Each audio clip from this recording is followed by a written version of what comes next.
رسول اللہ صلی اللہ علیہ وسلم نے فرمایا سیکون فی آخر الزمان نساء کاسیات عاریات رؤوسہن کاسنمۃ البخت اذا رأیتموہن فالعنوہن فإنہن ملعونات لا يدخلن الجنة ولا يجدن ريحها وإن ريحها لتوجد من مسيرة كذا وكذا سيكون في آخر الزمان آخری زمانے میں نساء ان کچھ عورتیں ہوں گی، یعنی قیامت سے پہلے کے دور کی بات ہے یہاں۔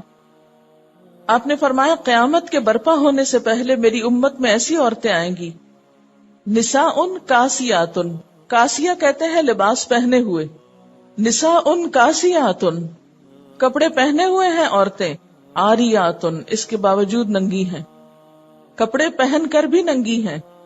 اس کی کیا صورت ہو سکتی ہے؟ سی تھرو کپڑے پہننا یا بہت ٹائٹ کپڑے پہننا، جس کے لیے دو لفظ استعمال ہوتے ہیں، شفاف اور وصاف۔ شفاف کیا ہوتا ہے؟ ٹرانسپیرنٹ، سی تھرو، اور وصاف کہ جس میں سے ایک ایک فگر وصف اس کا بیان ہو رہا ہے یا اس کی صفت بیان ہو رہی، یعنی پورے کا پورا نظر آ رہا ہے کپڑے کے اندر سے بھی۔ نساء کاسیات عاریات رؤوسہن کاسنمۃ البخت، ان کے سر اونٹوں کی کوہان کی مانند ہوں گے۔ آپ کے زمانے میں یہ انداز نہیں تھا، اس لیے آپ نے کیا فرمایا؟ بعد کے زمانے میں، بعد کے دور میں آئے گا۔ جب تم ان عورتوں کو دیکھو تو ان پر لعنت برساؤ، اس لیے کہ وہ عورتیں لعنت کی مستحق ہیں۔ یہ عورتیں جنت میں داخل نہ ہو سکیں گی، لا يدخلن الجنۃ ولا یجدن ریحھا، اور جنت کی خوشبو نہ پا سکیں گی۔ وَإِنَّ رِيحَهَا لَتُوجَدُ مِن مَّسِيرَةِ كَذَا وَكَذَا، حالانکہ جنت کی خوشبو سینکڑوں میل کی دوری سے محسوس ہوگی، جنت کی خوشبو سینکڑوں میل کی دوری سے آ رہی ہوگی، لیکن ان عورتوں تک وہ خوشبو بھی نہیں آئے گی۔ بخاری اور مسلم کی ایک اور حدیث کے الفاظ کچھ یوں ہیں کہ دو قسم کے لوگ ہیں جن کو میں نے نہیں دیکھا، یعنی آپ کے زمانے میں نہیں پائے جاتے تھے۔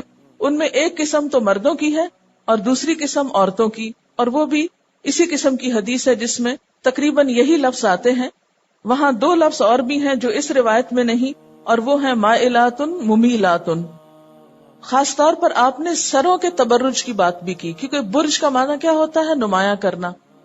برج، بروج، قلعہ پورے شہر میں نمایاں ہوتا ہے، اس کے لیے برج کا لفظ استعمال ہوتا ہے۔ یہ بروج بنائے جاتے ہیں، اونچے اونچے جو مینارے وغیرہ ہوتے ہیں، دور سے نظر آتے ہیں۔ تو عورت کے جسم کا کوئی بھی حصہ جو خاص طور پر نمایاں ہو کے سامنے آئے، اور اس میں سر کے اوپر بالوں کا بہت نمایاں ہو کے سامنے آنا، اس کی کیا شکلیں ہو سکتی؟ نمبر 1، بالوں کے اندر اور بال ڈالنا۔ ایک اور حدیث میں بھی منع کیا گیا ہے کہ اللہ تعالیٰ نے لعنت فرمائی ہے، لعن اللہ الواشمات والمستوشمات والواصلات والمستوصلات، ان عورتوں پر جو گودنے لگواتی ہیں، یعنی ٹیٹوز بنواتی ہیں، یعنی جسم میں پرماننٹ چینج کر دیتی ہیں، خود بناتی ہیں کسی سے بنواتی ہیں، یعنی بنانے والی بھی اور بنوانے والی بھی دونوں ہی اس میں شامل ہیں۔ واصلات والمستوصلات، بالوں کو جوڑنے والی ہیں۔ وصل کا کیا معنی ہوتا ہے؟ جوڑ لگانا، اور یہ جوڑ، یہ واصلہ کا اور مستوصلہ کا لفظ استعمال ہوتا ہے بالوں میں پیچنگ کرنے کے لیے۔ مثلا بال اگر چھوٹے ہیں تو لمبے بالوں کا رواج آ گیا تو مصنوعی بال لگا کے ان کو خوب بڑھا کے دکھایا، یا پھر پیڈنگ کی سر میں اس طرح کہ سر اپنے اصل سائز سے کئی گنا بڑا نظر آئے۔ یہ بھی چونکہ شخصیت میں تبدیلی پیدا کر دیتا ہے، اس لیے اس کو بھی ناپسند کیا گیا۔ اور کیا صورت ہو سکتی ہے؟ ترمذی کی روایت ہے، ان النبی صلی اللہ علیہ وسلم لعن الواشمات والمستوشمات والمتنمسات مبتغیات للحسن مغیرات لخلق اللہ، کہ رسول اللہ صلی اللہ علیہ وسلم نے گودنے والی، گودوانے والی اور بال اکھیڑنے والی عورتوں پر افزائش حسن کے لیے جو یہ کام کرتی ہیں سب پہ لعنت کی ہے۔ ایسی عورتوں کو اللہ تعالیٰ کی پیدائش میں تبدیلی کرنے والی قرار دیا گیا۔ اور آج آپ دیکھیں کہ بعض اوقات ہمارے سکارف نہ اوڑھنے کی وجوہات میں ایک وجہ کیا ہوتی ہے؟ بال بیٹھ جائیں گے، بال بیٹھنے کا بھی خوف لاحق ہوتا ہے، جبکہ بال اٹھانے کو ہی پسند نہیں کیا گیا کہ انسان اپنا حلیہ ایسا بنائے کہ وہ ایک ایکسٹرا چیز اس کے اوپر لدی ہوئی نظر آئے۔ بلکہ ایک روایت کے مطابق تو اس طرح کے اٹھے ہوئے بالوں میں نماز بھی نہیں ہوتی. اسی لیے آپ نے عام طور پہ یہ سنا ہوگا کہ جوڑے میں نماز ہوتی ہے کہ نہیں, بہت زیادہ لوگ پوچھتے ہیں. تو اس میں یہ کہ اگر نیچے ہی بال لپیٹ کے اس طرح ہے کہ وہ نمایاں نہیں ہو رہے, لیکن یہ کہ یہاں پر پونی بنا کے بالکل اوپر اٹھا دینا یا سر کے اوپر ایک اور طرح کی کوئی چیز ایکسٹرا نظر آنا, یہ نماز کے خشوع کے بھی خلاف ہے. بظاہر تو لگ رہا ہے کہ ہمارا دین بہت ہی سخت ہے, تو ٹھیک ہے, سختی بالکل برداشت نہ کریں اور نکل بھاگے اس سے, آؤٹ کر دیں اس سب کو کہ نہیں ہوتا ہم سے, چھوڑ رہے ہیں سب, کہیں اور جا کے پناہ لے لیں, کسی اور سے مدد مانگ لیں, کسی اور کے دامن میں چھپ جائیں.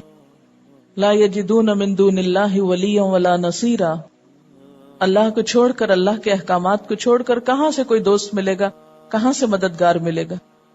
کہیں بھی جہاں ایکسٹرا نظر آئے گا, کوہان کی طرح. آپ دیکھیے کوہان کہاں ہوتی ہے, اگر اونٹ کو دیکھیں تو تھوڑا پیچھے کر کے ہی ہوتی ہے نا. یعنی اس سے مراد یہ کہ جیسے اگر آپ نے اپنے ہی بال لپیٹ لیے پھر پن لگا لی کہ گرمی سے بچ جائیں, یا ذرا سے اونچے کر لیے, وہ اور چیز ہے. یہاں جس چیز کی طرف اشارہ کیا جا رہا ہے وہ یہ کہ اس کو باقاعدہ اونچا کیا جائے, اس کے اندر سوئچز کے ساتھ یا کسی بھی طرح, کوئی بھی طریقہ ہو سکتا ہے. دیکھیں اب مجھ سے آپ کیا ہو رہا ہے یہ وضاحت آپ مجھ سے خود زیادہ بہتر جانتے ہیں. ہم جب دین میں یہ طریقہ اختیار کرتے ہیں نا کہ بہت زیادہ سوال شروع کر دیتے ہیں, تو اس سے بھی دین ایک تو مشکل ہو جاتا ہے. دوسری بات یہ ہے کہ جو سمجھ میں آ رہی ہے اور جو اسپرٹ ہے اصل, اس کو سمجھنے کی کوشش کریں. کیونکہ آپ صلی اللہ علیہ وسلم نے ایک ایک چیز کا ذکر نہیں کیا. جیسے بہت سے لوگ کہتے ہیں نا کہ قرآن میں گردن کا لفظ نہیں, کان کا لفظ نہیں, چہرے کا لفظ نہیں, سر کا لفظ نہیں, فلاں. تو آپ دیکھیں کہ ساری آیات حجاب میں تو کسی بھی چیز کا لفظ نہیں, بازوؤں کا لفظ بھی کوئی نہیں, ٹانگوں کا لفظ بھی کوئی نہیں, یا ہے کہیں. آپ کہیں جی وہ ٹانگوں کا لفظ آیا ہی نہیں تو ٹانگیں ڈھانپنا ضروری ہے. عرب عورتیں پنڈلیاں کھول کے اسکارف پہنے ہوئے ہوتی ہیں, تو کیا ان کا حجاب درست نہیں؟ یا کسی اور کی مثال دے کے کہیں کہ وہ فلاں بازو کھول کے سر پہ حجاب اوڑے بھی ہوتی ہیں, تو وہ ٹھیک نہیں. بازو کا لفظ چونکہ قرآن میں کہیں بھی نہیں آیا. تو جب لباس کا, حجاب کا, جلباب کا, ثیاب کا ذکر آ گیا تو یہ سب کہاں اوڑے پہنے جاتے ہیں؟